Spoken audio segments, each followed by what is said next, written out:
रक्षाबंधन के त्यौहार की आप सबको और आपके माध्यम से पूरे प्रदेश से देश के लोगों को बहुत बहुत शुभकामनाएं बधाई। भगवताचार्य हैं अमृताचार्य जी, जिन्होंने बेटियों को लेकर विवादित बयान दिया, जिसके बाद लगातार राजनीति भी गरमाई है और लगातार टिप्पणी भी की जा रही है। तो किस तरह से आप उनके इस बयान को देख रहे हैं? अगर आपका चैनल न चल रहा हो तो जरूर दिखाएं उनके बारे में। राहुल गांधी ने वोटों की चोरी का मामला उठाया है, उसे चुनाव आयोग जैसे पल्ला भी झाड़ रहा है। चुनाव आयोग को लेकर के हमेशा इस बात की चिंता रही है कि आखिरकार आयोग न्याय करेगा कि नहीं करेगा। और सबसे एग्जाम्पलरी इलेक्शन अगर कभी हुआ है जिसको लेकर के हमें आपको पूरी बहस करनी चाहिए, वो उत्तर प्रदेश के बाई इलेक्शन है। वोट चोरी तो बहुत छोटी चीज़ है। भारतीय जनता पार्टी के इशारे पर चुनाव आयोग ने डकैती की थी या वोटों का अपहरण किया था, और बाई इलेक्शन में जिसमें सभी अधिकारी मिलकर के सरकार के इशारे पर और चुनाव आयोग की उन्होंने कोई परवाह नहीं की, चाहे वो कुंदलकी का चुनाव रहा हो, चाहे वो मीरापुर का चुनाव रहा हो। और सबसे एग्जाम्पलरी चुनाव जो हुआ है, चोरी, डकैती, अपहरण और क्या शब्द हम इस्तेमाल करें, उन सबको शामिल कर दोगे तो वो हुआ था आपका फैजाबाद अयोध्या का चुनाव, जहां पर प्रशासन ने ये तय किया कि ड्यूटी किसकी लगेगी, प्रिसाइडिंग ऑफिसर कौन होगा, उस प्रिसाइडिंग ऑफिसर को या जो अधिकारी होंगे वोट डलवाएंगे उनकी कितने वोट डलवाने की जिम्मेदारी होगी, मतलब अलग से वोट कितना डलवाएंगे। कई लोगों के वीडियो हमें आपको मिले थे जो 6-6 वोट डाल करके आ रहे थे। एक व्यक्ति पकड़ा गया था जो दूसरी जगह से वोट डालने आया था, मंत्री लोग रुके हुए थे। तो ये चुनाव लड़ने का तरीका भारतीय जनता पार्टी का रहा है।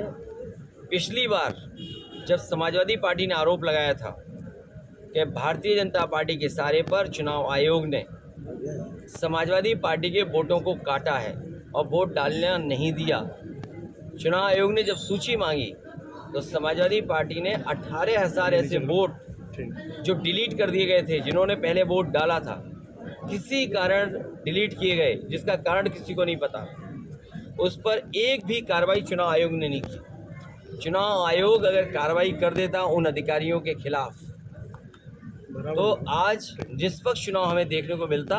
और ये जो लड़ाई लड़नी पड़ रही है SIR को लेकर के, रिवीजन को लेकर के, ये लड़ाई नहीं लड़नी पड़ती। तो इसके अमेरिका लगातार टैरिफ पर टैरिफ बढ़ाता जा रहा है, लेकिन भारत सरकार को जवाब नहीं दे पा रही है। ये मौका मिला है भारत के लोगों को कि अपना उद्योग कारोबार अपने हाथ में ले लें। जिस समय देश का उद्योग और कारोबार अपने आप बढ़ेगा तो अमेरिका जैसा देश या कोई देश आपको धमकी नहीं दे पाएगा।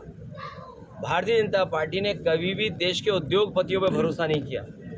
अगर देश के उद्योगपतियों पर भरोसा किया होता तो आज हमें इस तरह अमेरिका से धमकी नहीं खानी पड़ती। न केवल अमेरिका से बल्कि चीन जो आपका पड़ोसी देश है, उससे भी संबंध खराब हो गए।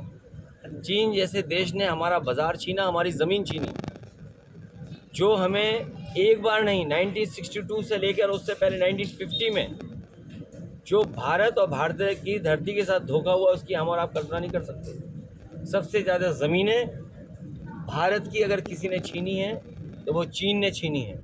तो इसलिए बीजेपी ने जो 10 साल में या 11 साल में जो कामकाज किया है, अगर देश के उद्योगपतियों को, देश के कारोबारियों को, देश के किसान को, देश के नौजवानों पे भरोसा किया होता तो आज हमारे देश की तस्वीर और कुछ होती।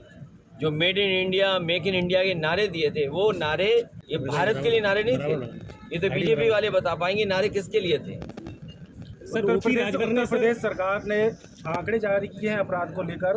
अपराध जो है 2017 के बाद कम हुए हैं, तो क्या लग रहा है कि आंकड़े सही है?